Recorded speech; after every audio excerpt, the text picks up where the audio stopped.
Hello everyone. So just another hour of looking at the TCEC tonight.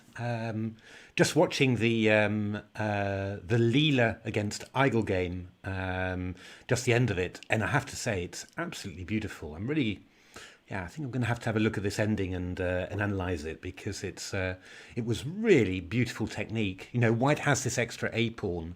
There were rooks on the board, and Black's pieces were fairly active. So you know, it wasn't easy at all to do anything. In fact, but what Leela did was somehow managed to anchor its rook on the king side.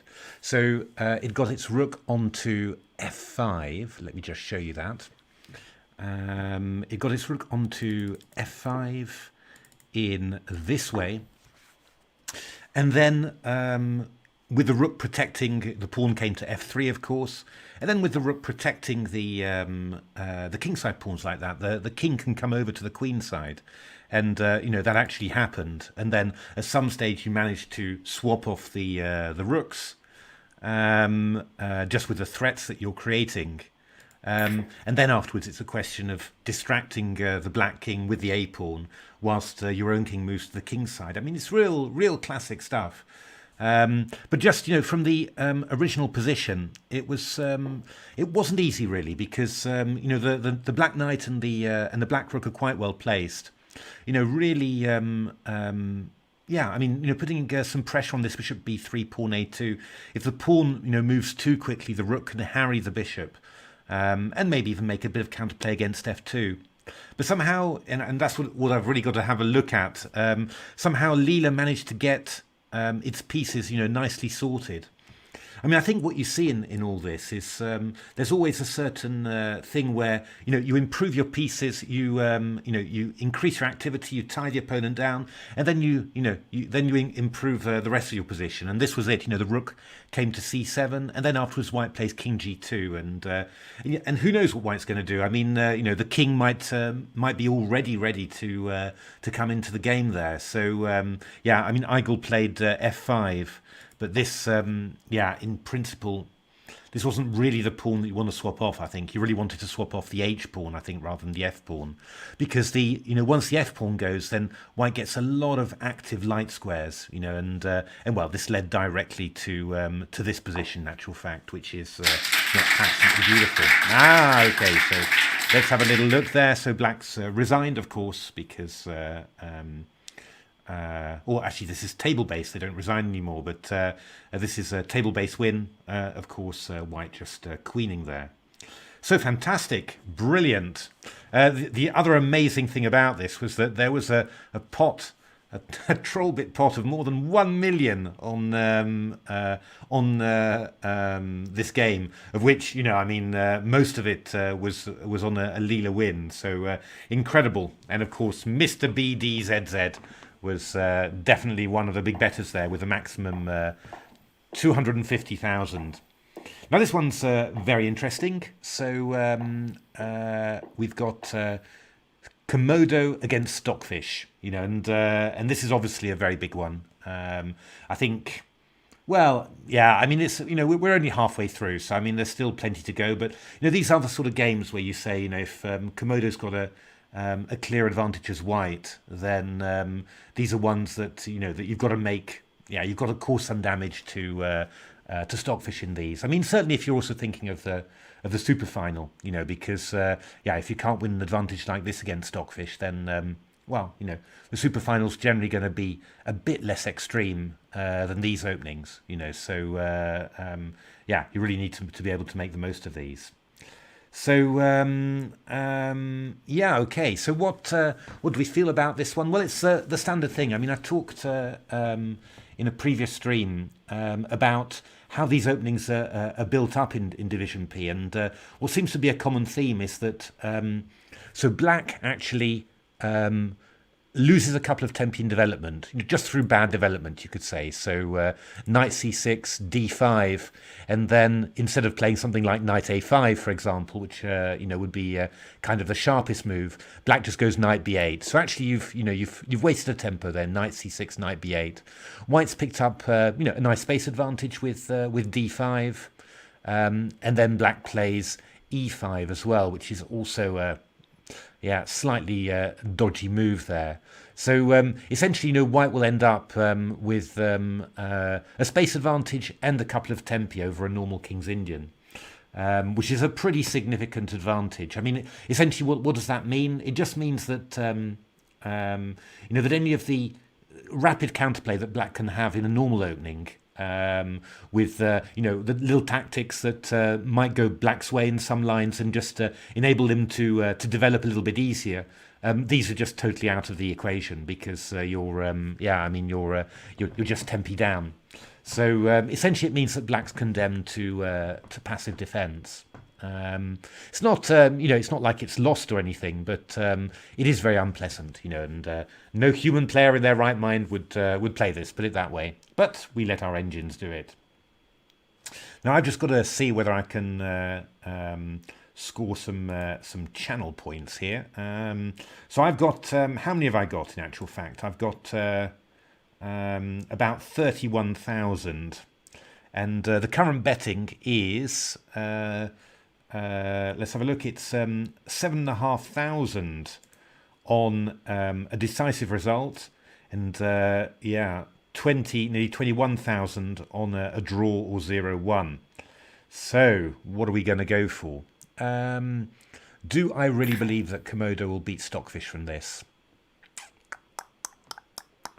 It's not really. It's a nasty advantage, but I think it's the sort of advantage that Stockfish could hold.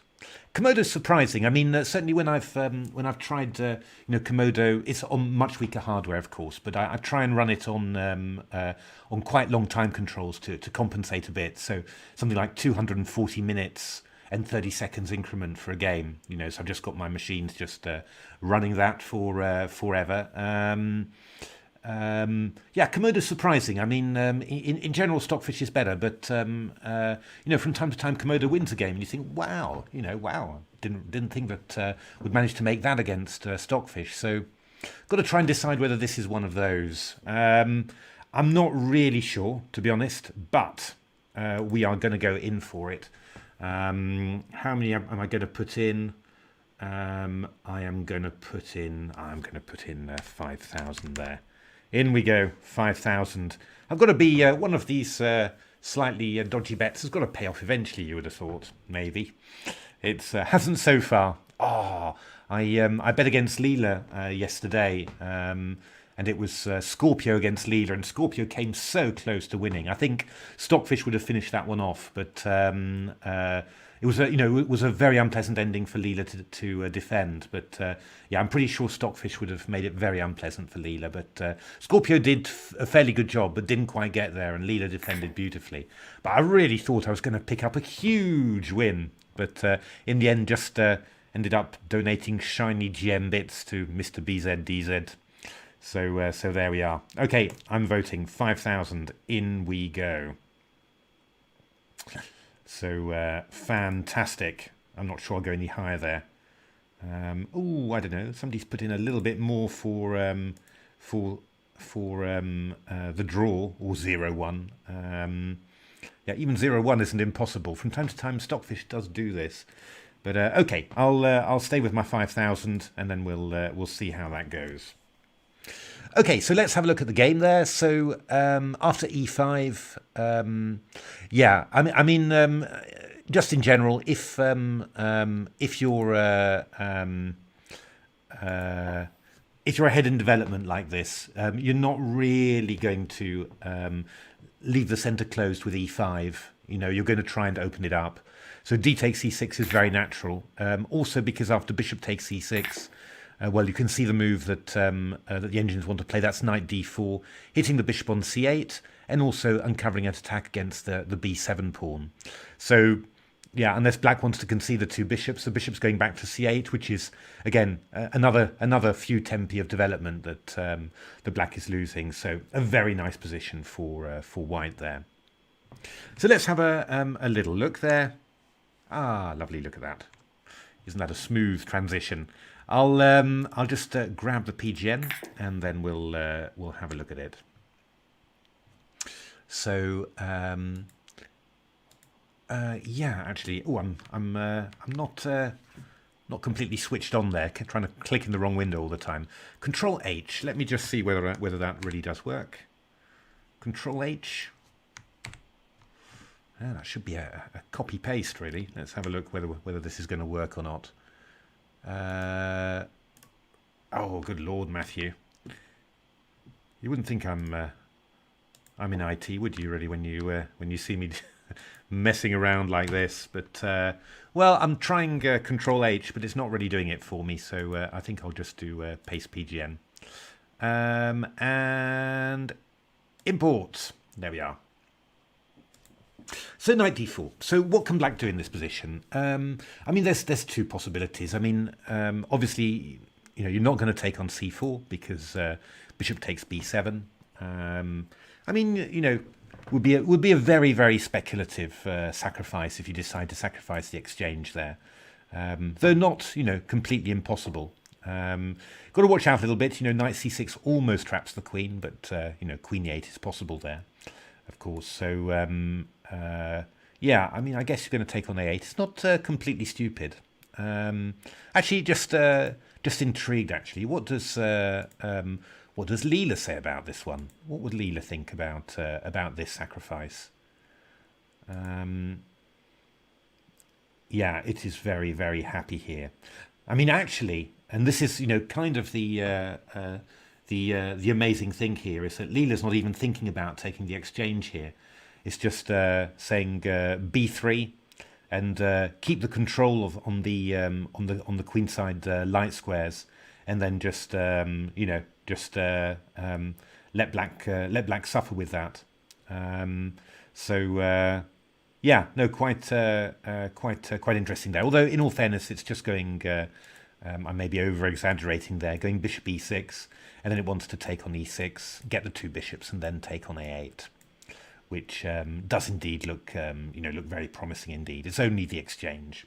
If you had a pawn with black, maybe on f5 or something, you could see, imagine that in the Dutch. It might be interesting, but this looks like nothing indeed. So okay, let's just close that. So yeah, so after knight d4, we're not going to take on c4. We are going to play. Well, we could do two things. c6 is possible. Feels a little bit ugly, really. I mean, the point is, I think in this sort of position, I mean, I'd more sort of be thinking of having the knight on c6, rather than having the d6 pawn weak. I mean, you could argue for this because you might go d6 to d5, but I think even something like e4 and then you line up on the d6 pawn, quite unpleasant for black here, I think. So, the natural move that I would play would be to play bishop c8 here. And then you're going to try and develop, in the normal King's Indian fashion with c6 and then knight a6 and, yeah, queen somewhere, like, I don't know, b6, and just try and get yourself developed there. But you're just a number of tempi behind, so going to be quite difficult. But of course, this is something that the engines do very well. Yeah, I mean, how should white develop here? I mean, you've got several options really. I mean, you could try. There's several things. I mean, first of all, we've got to talk about. I'd like to clear all this. Clear. I don't know whether there's one button for doing that. I don't know. So for white, I mean, there's a couple of key decisions here. First of all, is where to put this this bishop here.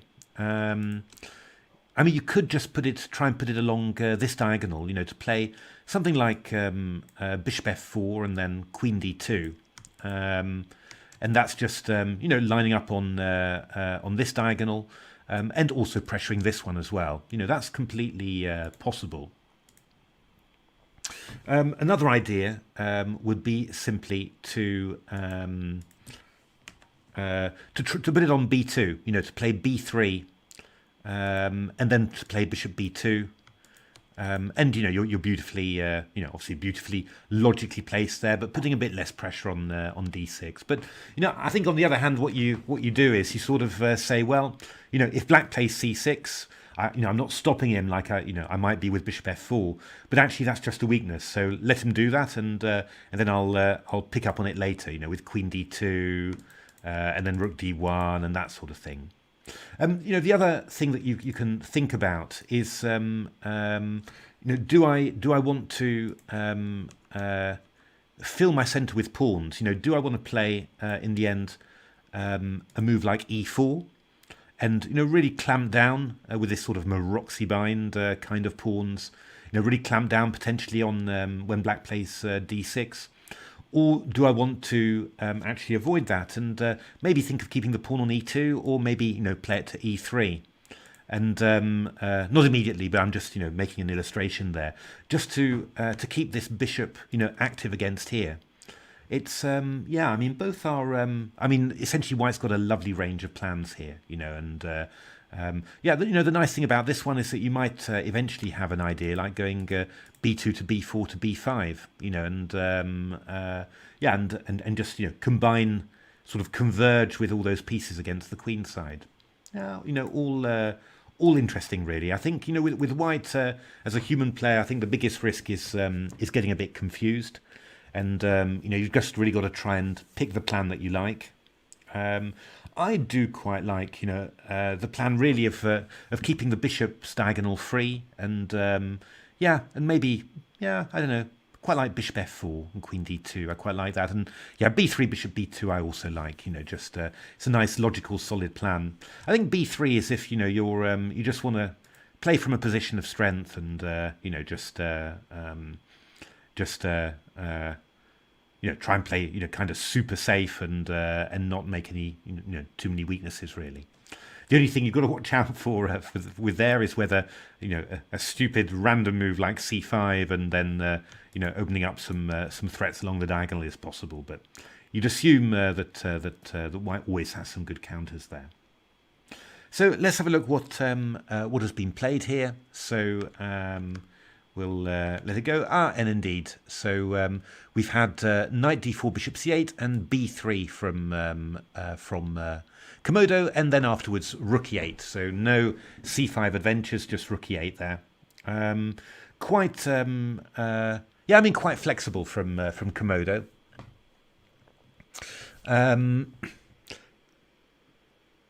And quite flexible as well from Stockfish. It's just, sorry, I got distracted looking at the PV there. So, Stockfish expecting white to play e4, so put the pawns in the centre. Komodo's not so clear. So it's saying bishop b2, and then it's going to see what happens. I think the key thing when you're looking at all this is, what sort of flexibility do you really want to give to black? If you go after b3, rook e8. When you go e4, it does give black the extra opportunity to go knight c6, because you're no longer attacking c6 with the bishop. Now, there might be a few tactics, maybe knight takes c6, e5, maybe sometimes something like that. But in general, that does give black that extra possibility of challenging that knight on d4. So, in general, you would sort of say that, keeping that option open, going bishop b2, and then afterwards, maybe go queen d2, h3, always a nice move, h3 to stop the knight coming around to g4, or later the bishop coming around to g4. Those are very sensible moves, and then you can decide, later whether to play e4 or to leave the pawn either on e2 or play e3. That would be my, sort of approach, I think. But we're going to see what Komodo comes up with there. So Komodo's PV, do we have any sort of update on there? We certainly do. So, okay, Komodo's thinking about some weird stuff there. So it's thinking about playing rook e1 and then bishop a3. Yeah. Yeah. Not very impressed. I mean, obviously, what Komodo is doing, I mean, that's the basic thing. Komodo is basically thinking of avoiding e4. So it's really it's going for, one of the plans I mentioned, just keeping this bishop on g2 active, pointing towards b7.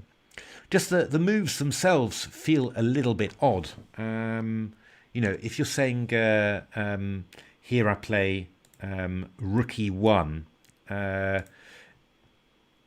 in these positions, I get nervous about playing the rook on e1 because there's this sort of convergence with the knight on g4, and then some sort of threats like the queen coming to f6 and hitting f2 and d4, or stuff like also the pawn coming to c6 and then the queen coming to b6, and converging on f2 again.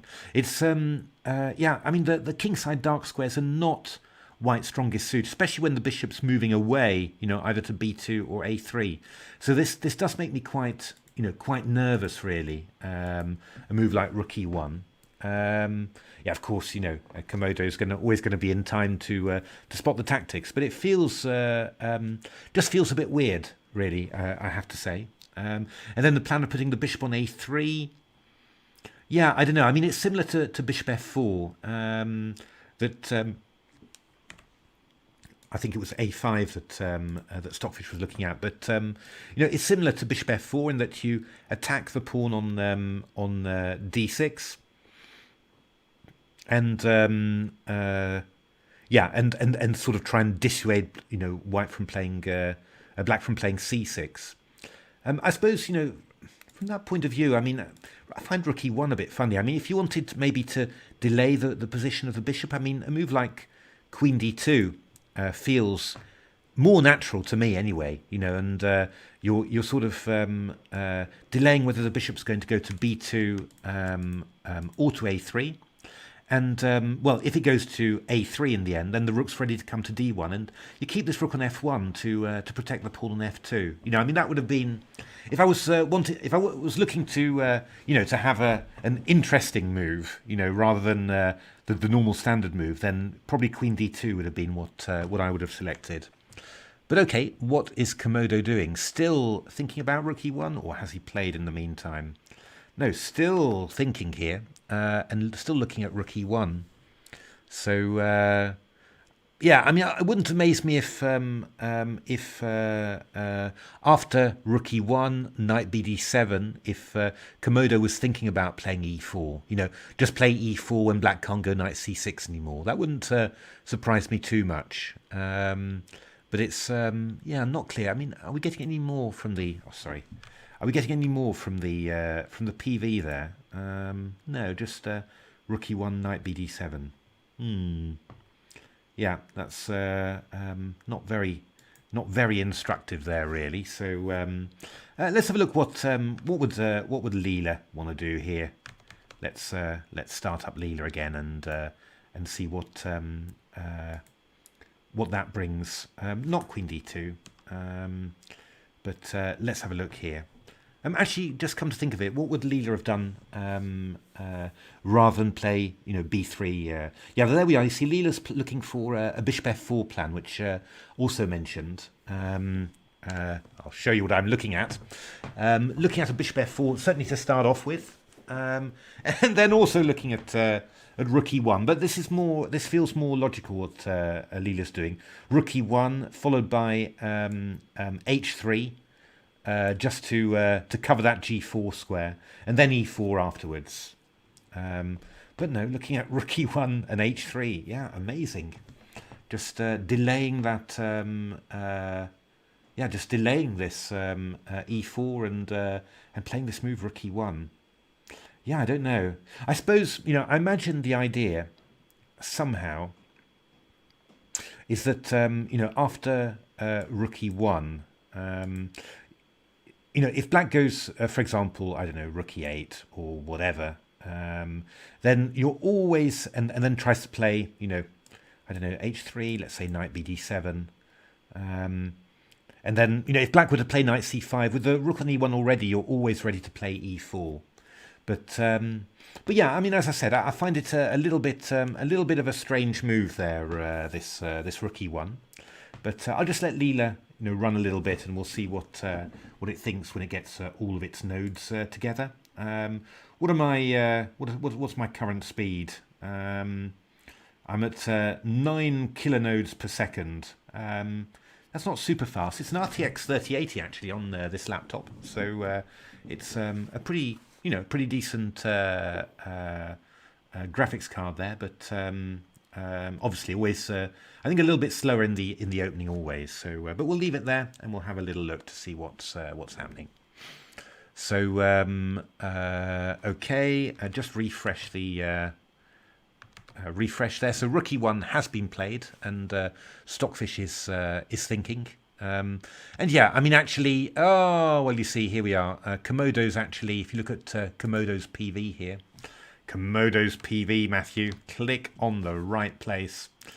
So tempting to look to do it there. I've got this well, the whole stream set up on my big screen, on my big curved monitor. So just so tempting to look there and to go there all the time. So yeah, if you're looking at the PV, so essentially this is what Komodo's expecting really. Waiting until the knight goes to d7 and then playing e4, and then actually after playing bishop f4. And this move b3. It can be used to put the bishop on b2 or a3, but it can also just be used as a general strengthening move just to protect the pawn on c4. So it's never a waste of time. Yeah, a5 from Stockfish, and now Komodo's looking at something, which is actually quite an interesting point there. Because this was something I was always taught in actual fact. And I'm not sure now whether it's true anymore, and I'll explain to you why. What I was taught was that, let me just, what's he playing? Rookie. Okay, so rookie 1, b3, bishop b2 from Leela there. So anyway, it was, yeah, going for b3 and bishop b2 then was also, one of my favourite plans. But what we're gonna see here is b3 was played, rookie 8, rookie 1, a5. Now I was taught that to play a5 before c7 to c6 was completely inviting disaster, because then you could play a move like knight db5. And why is this so strong? Well, knight db5, the knight cannot be chased away by a7 to a6, of course. And if you try and play c7 to c6, then knight takes d6. Now, yeah, this was one of the. I mean, there are some of those things that you pick up as a child, and they're told to you, or you read it somewhere in a book, and well, it's just becomes part of your thinking, really. But I played a game not so long ago in the online London Classic Pro Biz tournament, and the Pro Biz tournament, it's a very nice tournament. It's pair chess, and you play together with a pro plays together with a businessman basically, or the businessmen pay to play with you, and that goes to charity, and then you end up playing pair games where there's no conferring, and you take it in turns to make a move. So I play d4, for example. The opponents reply with knight f6. Then my partner plays c4, and the opponent's partner plays e6, and then I play knight c3 again, and it carries on like that. So very, very interesting. And we had a game, we got to the finals. I played together with a lovely guy called Terry Chapman, who a British amateur who was a promising junior, then became very successful in business, had his own company, really very successful, and then retired, and then did a lot with chess, including playing Kasparov in a match where Kasparov gave, I think it was 2 pawn odds in each game, and Terry actually managed to beat him. And when you think Terry's rated, I think at his best when he got back in his 50s, he was about 2300. But I think he's now rated around 2150, nearly 2200. So not bad to beat Kasparov, even under those odds, because, of course, you can imagine Gary took it tremendously seriously. But okay, I was playing with Terry, and we ended up playing the final against Vladimir Kramnik and a gentleman whose name escapes me now. But a good player, 2200 strength, played actually very well in our game. But when it was Kramnik's move, Kramnik just allowed this. He just allowed me to play knight db5, which then got me really doubting, about... I think, if Kramnik's partner had played it, I would have said, silly mistake. But when Vladimir did it, I was sort of wondering, is this one of the things I've learned that just doesn't turn out to be very good? I think it was quite awkward, but it wasn't as awkward as I thought it was. Actually, Vladimir just ended up playing something like knight c6, and bishop d7 and queen c8, and then something like knight d8 to e6. I'll show you how that looks. Well, does Leela want to do knight a6, knight c5? Okay, yeah. But I think Vladimir ended up playing something like here, and then going something like queen c8, knight d8 to e6, and somehow, Black was restricted, but I'd never really managed to. Neither Terry nor I really managed to find a good plan, and we ended up going a little bit backwards, really. And eventually we lost that one, but it was good. It was good fun. It was good fun. I think, on balance, I still believe this. That knight db5 is a good plan, but we will see. We will see whether Komodo does it. Komodo really, as you can see, really was thinking about it, putting that knight on b5. So let me just refresh and see. Ha! You see, he's done it. That's what Komodo has done. Komodo's put the knight on b5. Now, just bear with me just one moment. I'm just going to try and search for that game actually. So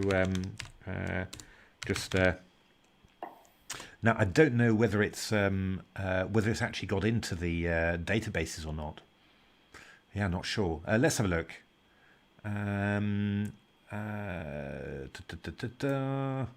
Just searching through my database here.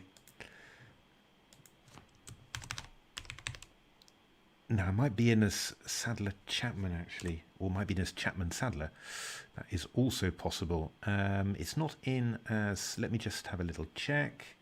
Just checking the database to see what's the last game I've played on the database. That's the British Team Championship of 2020. 9th of February 2020, the last time I played a proper game. It's the last game in the database, so I've only played Bullet ever since then. Really not good. Oh, dear me. Anyway, Chapman, so Terry Chapman, and I'm just wondering, would that game be under there? Chapman, Sadler. No, those games don't seem to have made it to the database, strangely enough. I'll have a quick look. First game of Terry's from 1952, so a long time ago. Terry Chapman. No, those games just did not make it. I'll just give me one moment. I just do really feel like getting hold of that, but I just don't want to destroy my setup for you. So we'll just have a look at London Classic Pro Biz Sadler Chapman Kramnik. That should get it.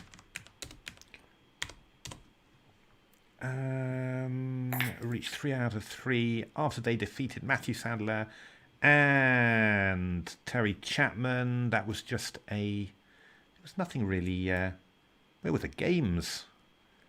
The Pro Biz Cup. No, that's from a previous year. My goodness me, that's not really getting any results there. Let's have a look. Are we there? No, I can't seem to find the games. I'll have to see. Did I write them down? Did I write down the games? Good Lord. It's in the good old days, of course, I would have done, but yeah, no, I didn't. Well, I'll have a look for it later, but take it from me, Kramnik played just like Stockfish, actually, and played knight c6, and we didn't quite make as much of it as I think we should have done. But Vladimir's opponent played very well. It was they were quite well tuned in, and I'm not sure I did. Yeah, I had the feeling after the event that I didn't really manage to give Terry the best service that he could have done. I played some openings rather badly, and yeah, against Kramnik it wasn't quite there really. But well, we still, we made 2 out of 2, got to the final round on top board, so we didn't do badly. But yeah, you always you've got to hope for more, haven't you? You've always got to go for more like that. Let's go back to the game. Stop wittering on Matthew, and let's have a look at what Komodo and Stockfish are doing, because what Stockfish has done, quite interesting here. A5, and let me just go to the correct position there. E4, knight c6, and then knight db5. That was the move, and then Stockfish took the opportunity to go a4. Obviously, something like knight takes a4 is a bit risky. The e4 pawn would drop. Although, yeah, strange enough, Stockfish thinking that would maybe be quite decent still. Yeah, not so stupid. We'll have a look at that. It's not so silly. But Komodo playing the, I think you call it the sensible human move, actually. And rook b1, a takes b3, a takes b3. No complications. Just keep your structure together. Keep that knight on b5, and then just ask black, what are you going to do? But could get quite sharp now. So going to be a very interesting position. But let's switch back to my analysis board here. Oh, and we've got Leela here. Analyzing lots. How many nodes? 1,700. Oh, I'm getting 5 kilonodes per second there. That's not really very much, I have to say. What is my my RTX 3080 doing? Anyway, let's go back to the PG editor. I think I'll just close it for now, and we'll just have a look at what happened there. So rook e8. Sorry, we went b3. And then rook e8 happened. We got rook e1, we got a5, then e4 from... so not knight db5 immediately, but after knight c6, then knight db5, and now a4. Yeah, so this one was interesting. I mean, knight a4, knight e4, bishop b2 was suggested by Stockfish, and it's not silly, The reason for it is that, well, actually... you've got a pawn, and you've also actually reopened this diagonal. So this bishop is again putting pressure on the queen side, and black's got to be a little bit careful, because, for example, if you went a move like knight c5, then that's just catastrophic after here. So you're actually going to be just a little bit restricted when this happens. I mean, yeah, knight f6 is possible. The idea being to take back here. But, you've got a good queenside structure. This is kind of, this is kind of restricted. You'll go a4 so that your rook's not tied down anymore. Could be, it's a pleasant edge. And, this knight is going to aim to come here, and then to come here, and then to here. So, yeah, quite an interesting idea, actually. I mean, sometimes, the simplest thing to do is simply to fall into your opponent's trap and just let him execute his threat and just take the gains that come along. But I mean, rook b1 is the really natural human move. You don't give away your central pawn for a rook's pawn. You just keep the position together, keep b3 and c4 nicely defended, and just ask black, what are you going to do? How are you going to break this pressure? Black does have the A file, of course, but he can't really use it. I mean, A2's covered, A3's covered, and well, I think White's idea is also later that you'll be able maybe to play a rook A1 later and use the A file for yourself. It can be one of those things where it's always hard to open files, to invade in the opponent's position. And here, Black's kind of done it for you for free. But looking back at what's going to happen here, just interested because we're now looking at a sharp plan that's coming in. Bishop g5, and we're going to take on f6 and play the knight into d5, attacking c7. So some pressure there for black to deal with. I'd say the only thing that I'm never so keen, I suppose, really on exchanging pieces in general, and also exchanging off bishops for knights. But you do get it back. I mean, if we're looking at the PVs, what's the idea there? Let's go back to here. I have to say, I'm intrigued to know what would Leela have done here. What was Leela's thought in this position? Knight a7 wanted to do, but Stockfish went bishop d7 in this position. So yeah, indeed. So Leela also playing bishop g5 takes f6. Yeah, I don't know whether a human would think of that, to be honest. Naturally, can only speak for myself really, but I'd be thinking much more. Keep the pieces on. You've got a space advantage. Don't swap anything off, and yeah, I mean, simply play moves like h3, bishop f4, queen d2, and just keep it together. That would be my my idea. This is actually, a very concrete plan. This, just really trying to, force the position into a certain type of situation. What you can say, though, on the one hand, exchanging off pieces that. It gives black more freedom in its position, because obviously you've got a small area of space that you've got for your pieces, and maybe too many pieces there. They don't have many moves. You exchange pieces, black suddenly has fewer pieces in its restricted space, so more freedom in general. That is definitely true. On the other hand, when you exchange off the opponent's pieces like that, you really flatten out the position. With fewer pieces, black's going to have less counterplay options, which means that you're probably, you're maybe giving yourself fewer winning chances, just in general, or at least, fewer tactical winning chances. But you're flattening it out for the opponent, and then black is going to have, fewer chances to create counterplay. And certainly in human play, that's a very effective way of playing, because humans get depressed, and if you're in a worse position, the thought of I've got all these pieces, I could maybe launch a counterattack and get a win, that keeps you going. If somebody's just exchanging off some of your pieces, and you sort of look at it and you say, well, I'm never ever going to win this, it's only ever going to be a draw, that can be quite a depressing feeling, so but I don't think Stockfish gets depressed. Well, you never know. Maybe the NNUE version does. Maybe the good old HCE version was immune to depression, but maybe maybe it does. I mean, you did always have the feeling. That was always the thing about. I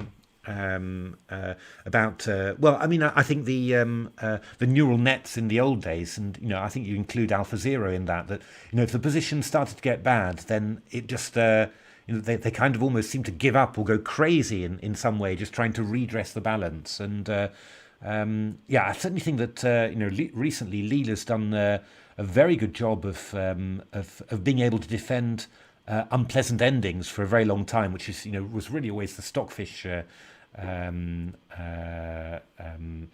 superiority. And I think you saw that in this recent game from the TCEC against Scorpio, where Leela defended, went.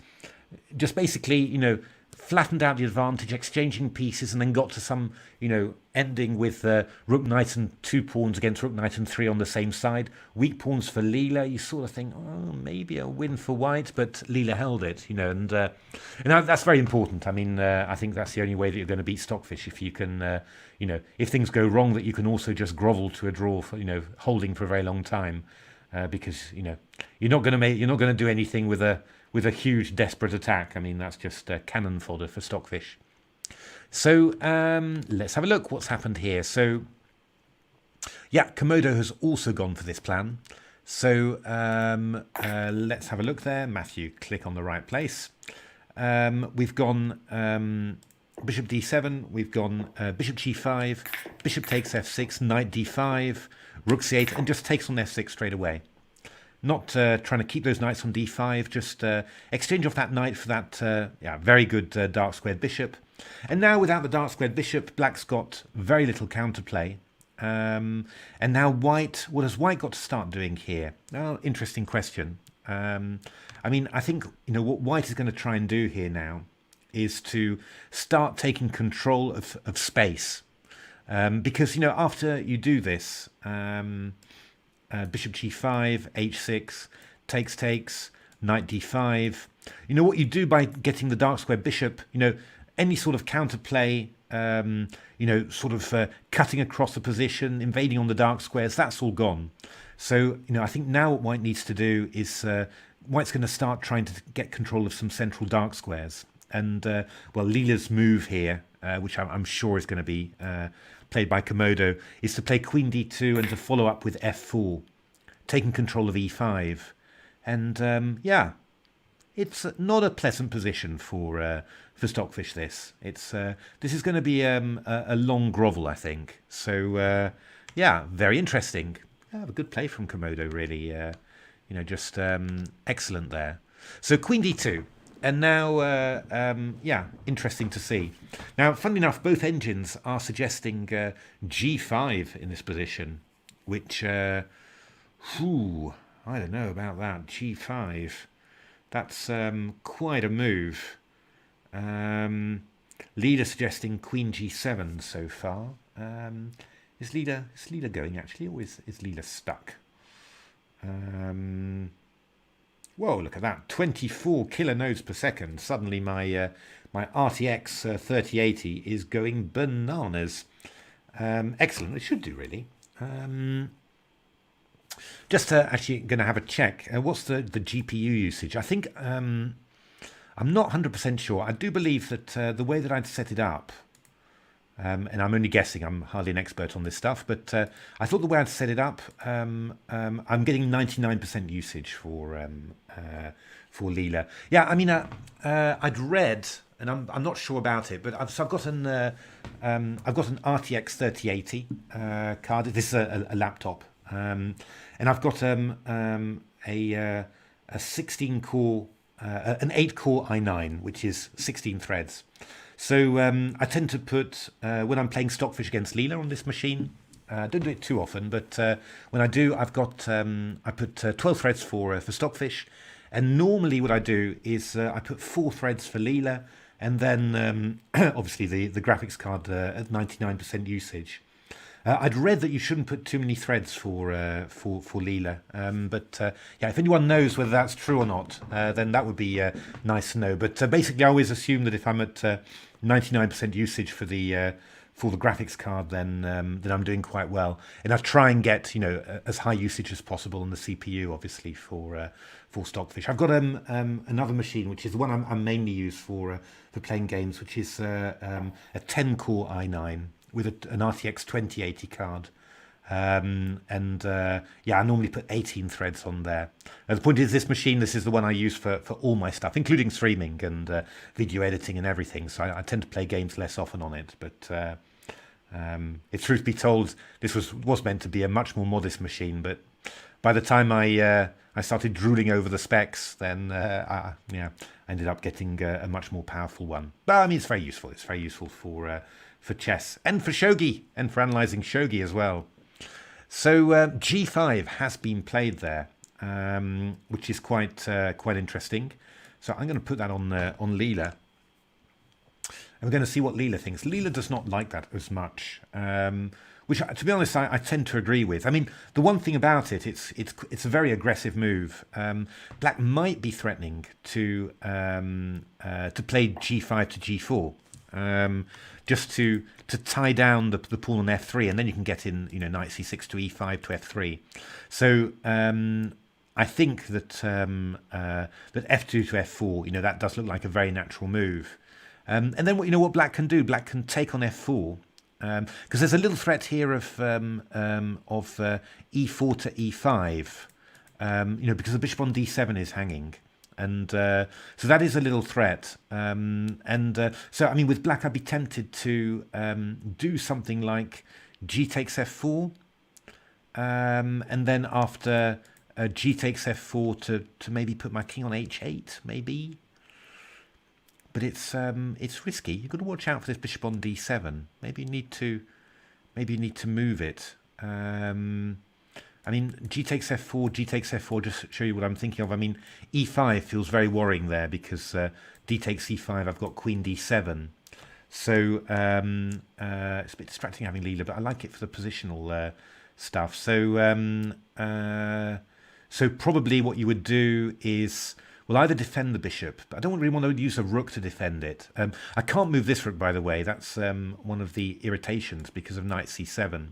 And I don't want to use a whole big major piece, to defend it. I want this rook actually to come over to here. So I would guess that I would either play bishop e6 here, or I would play bishop g4, maybe trying for something a bit subtle.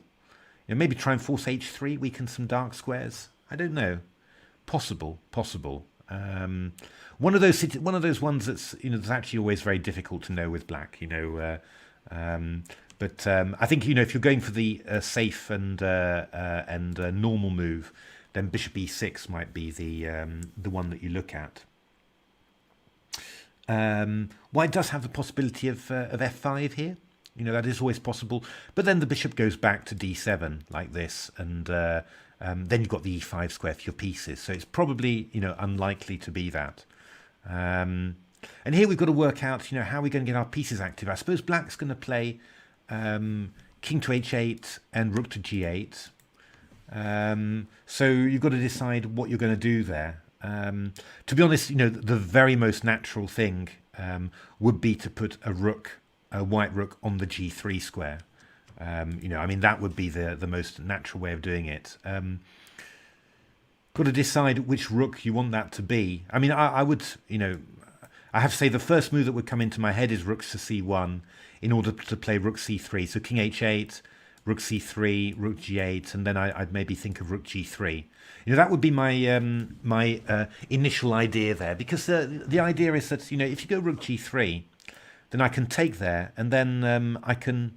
Well, then I've got the open H file to attack this pawn, which might be handy in the middle game, but it might also be very useful in the end game. And of course, by taking on G3, you get a lovely structure in the ending there. So again, it's something you're never going to lose, and it's you're only ever going to win that. So that would be my my initial straight off thought, but I'm sure you could do it a lot better than that.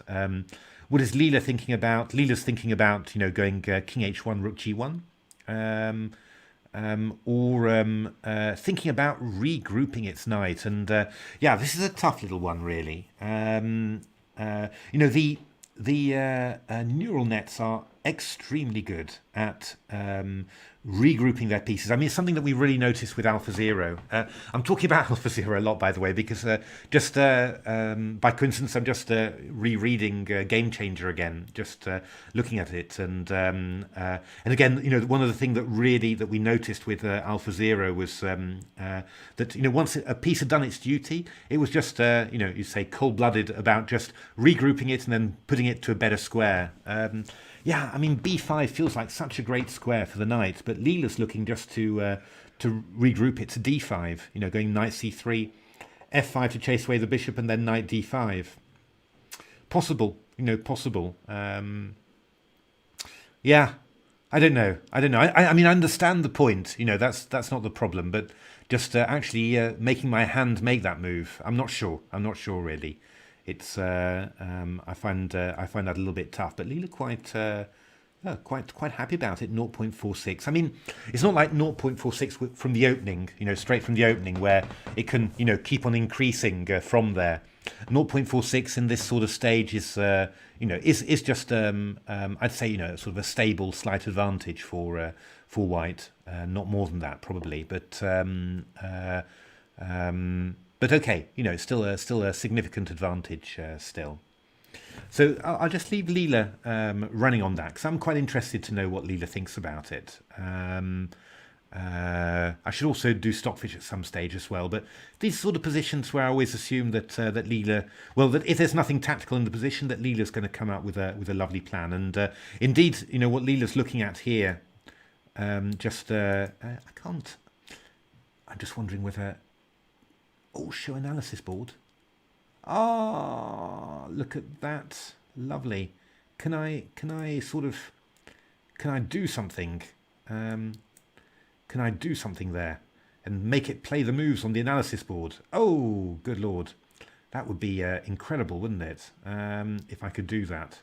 I'm talking about it because I've got a shogi program where I can do just that. You just bring up the, you're looking at a position and then you bring up the second board, and then it just, and then you can just play the analysis on that board. It's really lovely, a really lovely feature.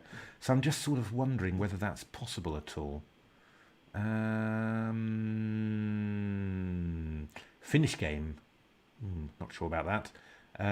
Help, and I would like to have a sort of a button at the bottom, but I don't see it. Wait a minute, let me just move my window like that. No, this is really the bottom of the window. So I'm not quite sure. Ah, that's frustrating, isn't it? Right there somewhere. But okay. That's we'll try and work out a little bit. Oh, I could. Oh, lock engine to current position. That's the one that I want. Okay. And now with the engine locked, I can sort of put the moves on this main board. Add variation. Yes, that even works. Great stuff. Thank you, Skid versus PC. So knight c3, king h7, queen h1, king h1, queen h4, knight d5. You see, that's a move. You're thinking, oh, just giving black the opportunity to swap off this knight. But it must be said that this probably could be quite awkward with e5 coming in later. Oh, good Lord! Actually, he's doing it. Is actually doing it immediately. So, knight e7, e5. Yeah, I mean, just from a human point of view, you get a little bit nervous about knight f5 to g3, but actually e5 is threatening knight f6, and well, if we took on d5 like that, takes a knight e4, then actually bishop e4 would be very unpleasant. It's always little tactics, you see. So e5 takes, and king h8 is the Leela move. Knight f6, rook e d8, which I have to say is, you know, you've from one point of view, you know, Leela's ruined its own structure. So you've got an isolated pawn there, and black's on the d file, but you know, this has been quite an effective way of taking control of g8 and preventing black from getting any counterplay on the g file. Not quite sure. How does Leela want to continue there? Queen c2, rook e3. Yeah, sort of.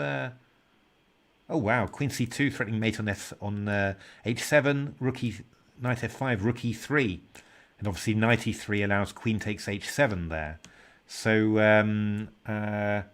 yeah, I mean, very interesting, very interesting. It's just the one thing I always feel with these positions is that, you know, once the position gets very messy like that, with, you know, broken structures everywhere, then you know, black is much more able just to give up a pawn to try and get a holdable ending, you know, because obviously if all the pawns are broken, then in the ending with an active rook or something, you can easily get at them. So I'm not 100% sure about that, but let's have a look what Komodo is doing. So we've got f4 happened as expected, bishop e6, king h1, and then king h8. So Stockfish not rushing to take on f4, which is probably quite sensible, and just putting the king out of the way and then asking white to do something. So quite interesting though, actually. Stockfish expecting the move rook g1. That's the so anticipating the opening of this G file, which is well, that's a beautiful, mysterious move, really. Yeah, Komodo more looking at rook f1, you know, which is what's Komodo looking at here? Komodo looking at rook g1. Gee, wow, you know, just It's pretty subtle, really. Just that the engines just come up with a move like Rook G1. You would have, in the good old days, Nimzovich, mysterious Rook moves, prophylaxis, Dvoretsky, all that sort of thing. And the engines, they just, they find these ideas just like that. It really is incredible how strong the engines are. The nice thing about it, of course, is that it's not that the concepts are absolutely not understandable. Certainly sometimes the tactics are not understandable. How Stockfish, in particular, manages to weave together a set of tactics that hold together, and it's not really what you would have believed, could hold together. That is incredible. But for the rest of it, the positional play normally is quite understandable. But just sometimes really really deep. You might well think of a move like Rook G1, but if you played it, you'd feel really I'm really showing the understanding, and you'd also wonder a little bit, am I overdoing things? I think this "am I overdoing things" question is probably, I think it's underestimated actually how often this influences human players, strong players. I think you see a lot of moves as a human player, but very often you sort of think, there's an exchange sacrifice, and you think, okay, I can sacrifice the exchange, looks very promising, but it also looks, pretty good really if I don't do that. So, what is the best? Is it, am I doing too much? Could I just win this position with much less really? And of course, that's always the goal really. You're trying to win positions with minimum complications and giving the opponent the fewest chances. But often then you look at the exchange sacrifice after the game. You didn't do it. You just kept things tight. And you see Stockfish or going to +3 or +4. Something ridiculous. That was really just completely winning or something. And again, it's not that you didn't see it. It's not that you weren't tempted, but it's more that you sort of thought it's the balance. Am I overdoing it without realizing it? Because that's a very easy thing to do when you're better. Just obviously you can't calculate all the tactics like Stockfish. So some of it is just intuition at some stage. So this is, but Rook G1, really deep move, really very, very nice indeed. I like this very much. I'm just going to put a comment in the chat. The TCEC.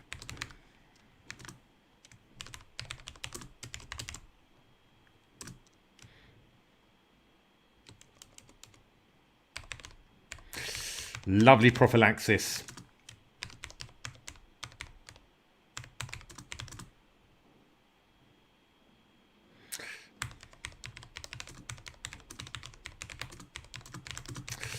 There we are. I love the TCC chat. It's really nice. It's one of the most, really one of the most instructive chats I've ever been in, I have to say. I'm not normally, I'm not at all a chatter really, but the number of things that you learn about engine chess, about what's happening, but also, the concepts behind it and what people are working on. There's a lot of the devs that, from all the different engines that come in there. And talking about what they're doing and all of that. It's really, really, really instructive, so it's a lovely chat, and it's very friendly, and there's a lot of very funny people. There's the mod there is Can Chess, who's the main mod, I call him. Hope not, no disrespect to anyone else, but it's always Can Chess somehow. And doing a lovely job of keeping everything nice and friendly. And then there's all the crazy people in there, like I've mentioned Mr. BZs, who's always making huge bets on Leela. It's it's really really very, very nice indeed. So it's I really would encourage anyone watching the TCC to to just join the chat and also watch it. I think it's really cool, and you can look at the website, you can look at the site. It's really interesting. Whilst we're waiting to move, I should probably point out a few of the features. So we've got at the top, we've got this is the engine, obviously, what the engines are saying about the position. Then we've also got the PV, which is principal variation, which is basically the analysis, the main variation that the engines are outputting. In general, I'd say only trust the first yeah, five, 6 moves really. The further it goes along, the more random it gets really, especially for the NNs.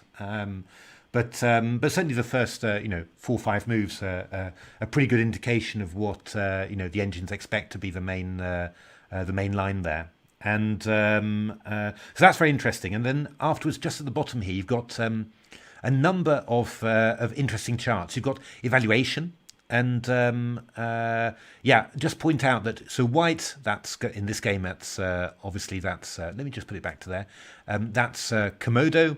Black is Stockfish. So you can see a general downward trend there in the evaluation, which is quite interesting. And then red and blue, that's 2 other engines watching. I'll just show you there. Blue is Leela, a slightly weaker Leela, or weaker from the hardware point of view. But still actually probably 18 kilonodes per second, probably comparable maybe with what I'm getting on my machine, probably a bit more.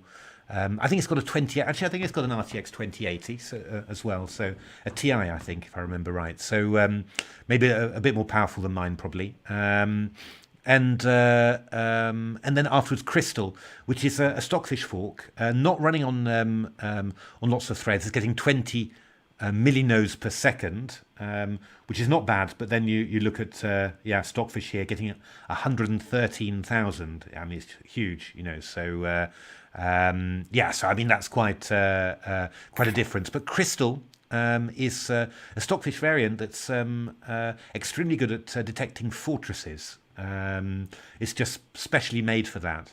In principle, in general play, it's weaker than Stockfish, but it's very good at detecting fortresses. Used to be very, very useful. Slightly less useful now because Leela's also the neural nets are also very good at detecting fortresses. So what's a real fortress? What isn't? So slightly less useful, but still, very interesting. And then we've got evaluation. We've got mobility, which is R mobility, which I cannot explain to you what it is, but it's a way basically to try and score chess games based, I think I'm right in saying, based on the final position, and I think more moves. So stalemate would actually be a slight win for black, in the scoring. I think I'm saying that right, but just look up armability and then Alaril 42 if you like, and then or look at I think if you look at rmob in the chat commands, then it'll also give you a lot of information on there. No engines really supported at the moment, but people might do it. It's quite an interesting idea, actually.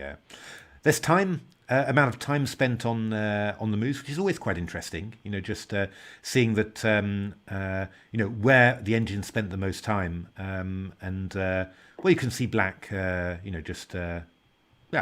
just pretty steady really.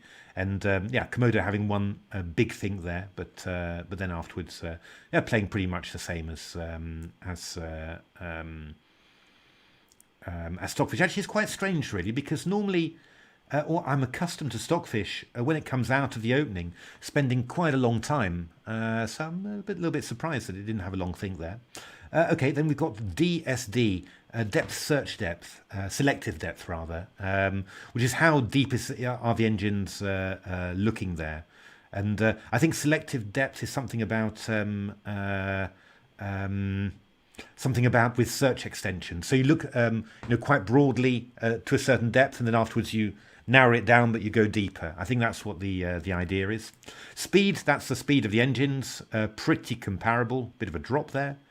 But pretty comparable basically, Stockfish and Komodo. Number of nodes, that's number of moves considered. Obviously speed and nodes, those are always much lower when it's Leela, really much slower. But obviously what you're always saying with Leela is that the quality of moves is better that it's looking at, and so it's looking narrower but higher quality. That's the general idea. Table base hits, quite amazing, how early in the game, even on move 10, both Komodo and Stockfish are looking at lines that lead to table-based positions, which is quite impressive there.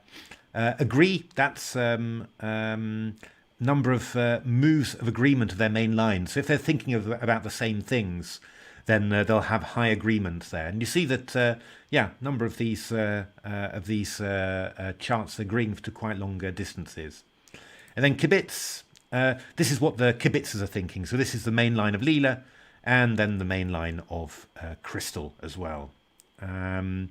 So I hope that's been useful. I mean, it's incredible information. And then the only other thing I have to point out is up here, the archive. You go there, you've got every single game that's ever been played in the TCEC, which is an absolute treasure trove. Why more people don't look at it and learn from it, I will never know.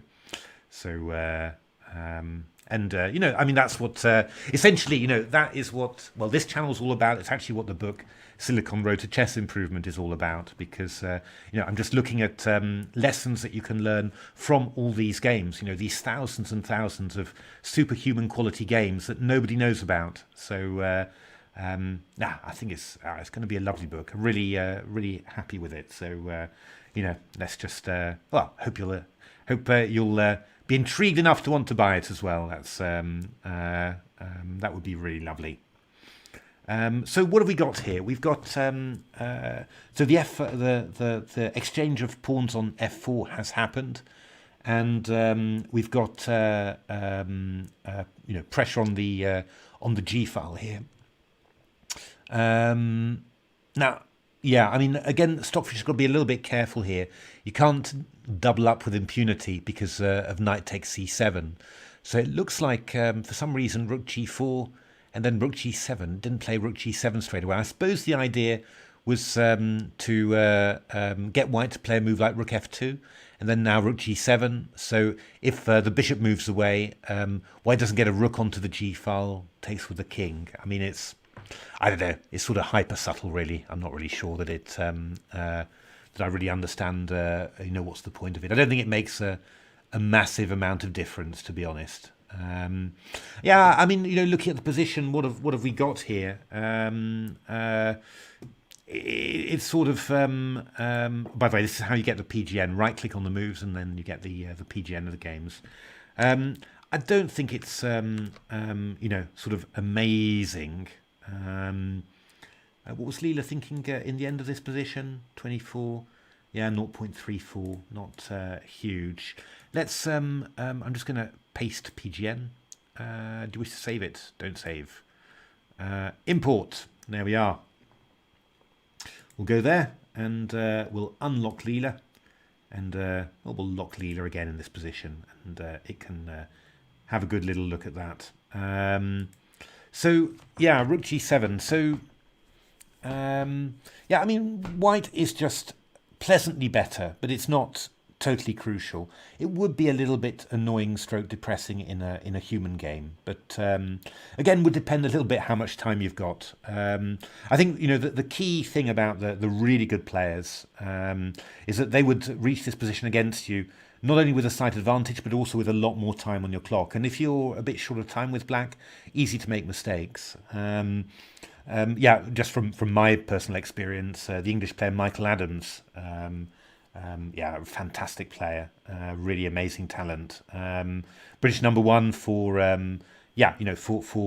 many years, taking over from Nigel Short. But he was always incredibly unpleasant to play against because he played these good moves, but he also played them extremely quickly. He was always putting pressure on you, not just on the board but also with the clock, and it was really consistent. He was incredibly disciplined about that, and I was a little bit I tended to get short of time as a professional, and I had a number of rather heartbreaking experiences against Michael. I think the first game I played against Michael, I was quite young. He was 15, 16, and I was maybe 12 or something.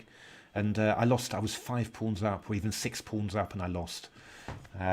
Just a rapid game, I just ran out of time. And then I think I even got myself mated in the end as well, just in some sort of ending. So really quite heartbreaking. It's a bit of a shame, actually, my time trouble during my professional career. I did things a lot better when I came back as a as an amateur. And it's one of the reasons why I sort of think that I'm not really sure. I'm not sure now after a year of lockdown, but certainly when I started playing again in 2011, I was working very hard at my chess all of a sudden, full of enthusiasm. Although I was an amateur. I got a number of things a lot better there. So I realised, for example, that I used to be quite good in time trouble when I was younger, but I realised that being 15 years older, I actually wasn't that good in time trouble anymore, and that it was actually really negative, and that really gave me a boost to actually make sure that my time handling was much better. And with a few exceptions, it really has turned. I was even using it as a sort of a weapon as well. Running other people short of time, it's very motivating, when you realise that it's actually having a harm on you. Because I think when I was professional, I never really believed that it was harming me enough. I always thought, well, I'm thinking a lot, but I'm getting my type of position. Even if I'm short of time, I'll make it. That sort of thing. And it's those sort of things like that are the reason that I'm not convinced that my playing strength as an amateur was much below that of myself as a professional.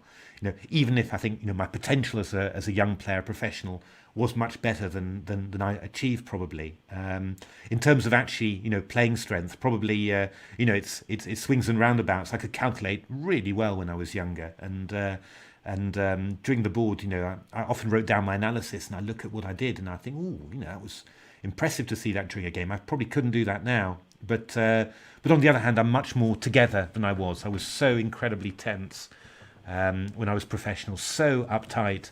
I found it very hard to just relax and play quiet technical games. I was just looking for drama all the time, because I was so tense and hyped up about the game.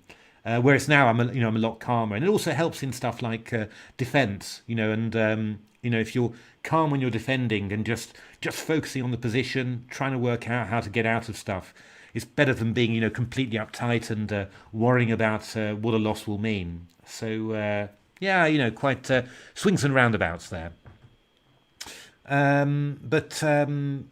This position, rook g7, it's not really so bad. Leela's saying 0.23, and what's Leela saying? Rook f3, h5, queen e3, h4, march of the rook's pawn, AlphaZero.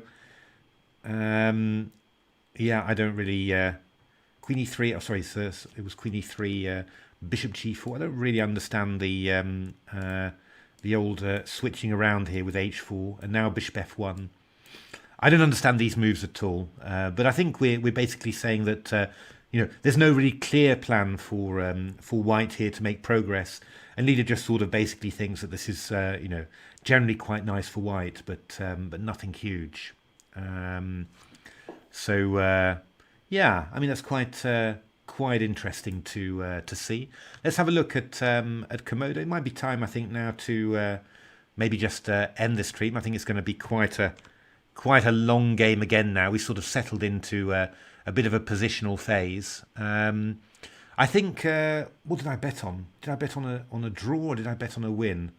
I fear I betted on a win, to be honest. What did I bet on? Just let me have a quick look. I voted on a win. Oh, Matthew.